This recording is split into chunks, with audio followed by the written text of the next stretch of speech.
Savage Freedoms Relief Operations, aka Savage Ops, aka the Redneck Air Force. It's an organically grown organization that's come together in the last 4 weeks. And what we've done in Western North Carolina is fly helicopters and run ground operations to deliver medicine and supplies to local communities, especially the communities cut off in the mountains. How did you get involved in this project?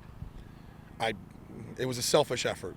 My daughter and my ex-wife lived next door to me on Highway 9, and they were trapped and out of communication for 30 plus hours before I got back in touch with them, and I asked for help. And a friend of a friend showed up with a helicopter, and we flew in and got them out. Tell us a little bit about your operation here. Well, currently we're staged out of the back of the Harley-Davidson in Swannanoa. Over the last 4 weeks, we've had over 1,000 volunteers come through. We've moved more than 1.8 million pounds of supplies. We've run, on average, 45 helicopter sorties every day for the first 20 days. Ground operations and air operations has moved well over 1 million pounds of supplies into the local area, including hay, feed for agriculture, farm, livestock, medicine, medical requirements to the local community. We've done a little bit of everything at this point. There's a family in Green Mountain whose house flooded, and across the river there was another family that lost all the family members. It's little communities like that that are the ones that need the most help. And so it's those communities that we focus on to try and bring as many supplies as well as assets to help repair their homes, repair the grounds, give them what they need. Tell us about what do you need now going forward? The biggest thing now is reconstruction and rebuilding.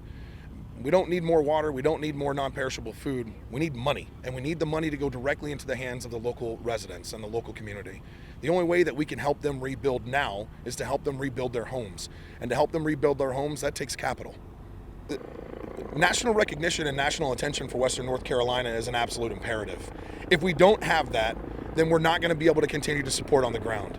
So if people in the United States would be willing to go to savagefreedoms.com or check out the Sentinel Foundation or look at Samaritan's Purse, all of those nonprofits are on the ground right now continuing to provide aid and support. We've already seen a shift in national media attention.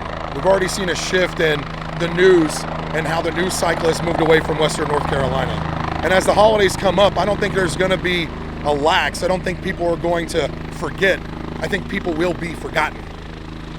And what is your concern about the people that are still here, that are still hurting? They've lost everything. The people in Western North Carolina have lost everything, from their business to their homes. They've lost their economical future. They don't have a way to pay for goods and materials and supplies. The people of Western North Carolina have a whole lot of reconstruction to happen, and it's going to take a really long time to recover the area. Tell us about your connection to this area and why it's kind of a personal issue with you. I live here. I didn't grow up here, but this is my home now, and I've lived here for 5 years. I live on Highway 9. My neighbors lost their homes. My friends lost their property. A very close friend of mine who's a firefighter, his house, he was trapped on top of a mountain with his family, and his house took a heap of damage. This is my family. This is my community. And the most important thing to me is making certain that they're taken care of. How can people get more information about this entire operation? Go to savagefreedoms.com. There's a bunch of links on there. You can sign up to be a volunteer. You can sign up to donate money. You can sign up and just be a part of the community. And the big piece is this: if you don't make enough money to donate, that's okay. Donate your time and share the message.